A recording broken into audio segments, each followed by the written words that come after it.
আজকে বেগুনের একটা দুর্দান্ত রেসিপি শেয়ার করতে চলেছি। বেগুন ভর্তা তোমরা তো কম বেশি সকলেই খেয়েছো। তো আজকের এই বেগুনের ভর্তাটা সম্পূর্ণ ইউনিক। দুর্দান্ত স্বাদের এই বেগুনের ভর্তাটা কিভাবে বানালাম দেখার জন্য সম্পূর্ণ ভিডিওটি শেষ পর্যন্ত দেখো। তবে আমি বলবো বেগুনের ভর্তা বানানোর জন্য এই ধরনের বেগুনগুলো নেওয়াটাই বেস্ট। অন্যান্য বেগুন দিয়েও করা যেতে পারে, কিন্তু অনেক সময় ভয় থাকে কি বেগুনের মধ্যে বীজ হয়ে যাওয়ার। তো একটু নরম দেখে বেগুন নিলে বেগুনের মধ্যে কিন্তু খুব একটা বীজ হওয়ার সম্ভাবনা থাকে না। এই দেখো, বেগুনগুলোকে ভালো করে ধুয়ে নিয়ে গাগুলো ছুরি দিয়ে আমি চিড়ে নিয়েছি।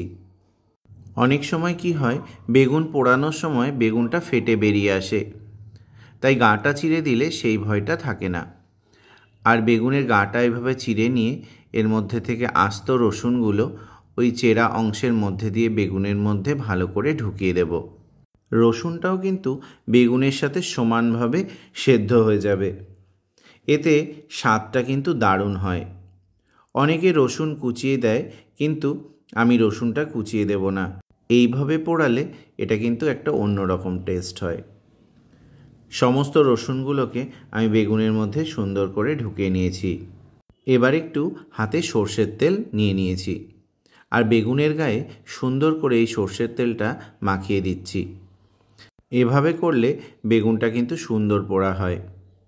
আর এই দেখো, টমেটো আছে একটা, টমেটোটার গায়েও তেল লাগিয়ে নিয়েছি।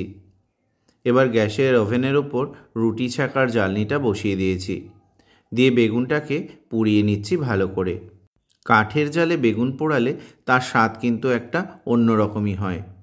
যেহেতু আজকে কাঠের জালে আমি রান্না করতে পারিনি, এর জন্যে গ্যাসের ওভেনেই বেগুনটাকে পুড়িয়ে নিচ্ছি।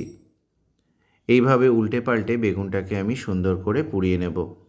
আর বেগুনটা পোড়ানোর সময় আঁচটা একটু কম রাখাই ভালো, নয়তো বেগুনের গাটা পুড়ে যাবে আর ভেতরটা কিন্তু সেদ্ধ হবে না। টমেটোটার একটা পাশ সুন্দর করে পোড়া হয়ে গেছে, তাই একটা পাশ উল্টে দিলাম। তো এইভাবে ঘুরিয়ে ঘুরিয়ে এপাশ ওপাশ ভালো করে পুড়িয়ে নেব। ভাজা বেগুন খাওয়ার চেয়ে পোড়া বেগুন খেতে অসাধারণ লাগে। বেগুনটা দেখো, পোড়ানোটা অলমোস্ট কমপ্লিট। এবার ঠান্ডা জল নিয়ে বেগুনের গায়ের পোড়ানো অংশগুলোকে তুলে দেব ভালো করে। এই দেখো, বেগুনটাকে সুন্দর করে ছাড়িয়ে নিয়েছি। কি দারুণ লাগছে তাই না? পোড়ানো বেগুনটাকে নিয়ে নিয়েছি বাটির মধ্যে, আর বোটার অংশটা কেটে বাদ দিয়ে দিয়েছি। এই দেখো, ভেতরটা কি সুন্দর পোড়া হয়েছে। আরেকটা বেগুনও ছাড়িয়ে নিলাম, আর টমেটোটা পোড়ানো অংশটাকে ফেলে দিয়ে আর সুন্দর করে পিস পিস করে কেটে নিলাম। এই পোড়ানোর ফ্লেভারটা কিন্তু জাস্ট দারুণ লাগে। এবার কড়াই বসিয়ে দিয়েছি, আর কড়াইয়ে দিয়ে দিয়েছি সর্ষের তেল। তেলের পরিমাণটা কিন্তু খুব বেশি না দিলেও চলবে। এই দেখো, তেলটা গরম হয়ে গেছে, আর ফোড়নে দিয়ে দিয়েছি কালো জিরে, আর দিয়ে দিয়েছি কুচি করে রাখা পেঁয়াজ। পেঁয়াজটা একটু ভালো করে নাড়াচাড়া করে নেব। এবার এর মধ্যে দিয়ে দেব কাঁচা লঙ্কা কুচি। দেখো, বেগুন পোড়াতে কাঁচা লঙ্কার স্বাদ কিন্তু অসাধারণ লাগে, কেউ চাইলে শুকনো লঙ্কাও দিতে পারো। এবার এর মধ্যে পরিমাণ মতো লবণ দিয়ে দিয়েছি, আর দিয়ে দিয়েছি সামান্য হলুদ গুঁড়ো। এবার পেঁয়াজটা একটু ভাজা ভাজা করে নেব। দেখো, পেঁয়াজটা মোটামুটি ভাজা হয়ে গেছে। এবার পোড়ানো বেগুনটা আর টমেটোটা দিয়ে দেব কড়াইয়ের ভেতর। এবার দিয়ে ভালো করে নাড়াচাড়া করে নেব। দেখো, রসুনগুলো কিন্তু আস্ত আস্ত দেখাচ্ছে, কিন্তু রসুনগুলো কিন্তু সব সেদ্ধ হয়ে গেছে। এবার পোড়ানো বেগুনটা সুন্দর করে মিশিয়ে নেব। এই দেখো, বেগুনের মধ্যে দেখো বীজ কিন্তু দেখাই যাচ্ছে না। বেগুনের ভর্তাটা কিন্তু রেডি। আর এর মধ্যে ধনেপাতা না দিলে একদমই জমবে না, তাই কুচি করে রাখা ধনেপাতা দিয়ে দিয়েছি বেগুন ভর্তাতে। দেখেই জিভে জল চলে আসছে তাই না? রান্নাটা একদম রেডি। এবার সার্ভ করে নিচ্ছি।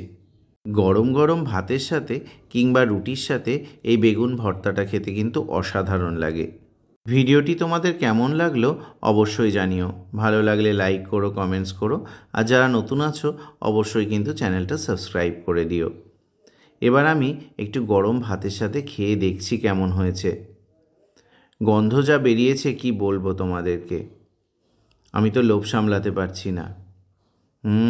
অসাধারণ হয়েছে। তোমরাও ঝটপট বানিয়ে ফেলো বাড়িতে।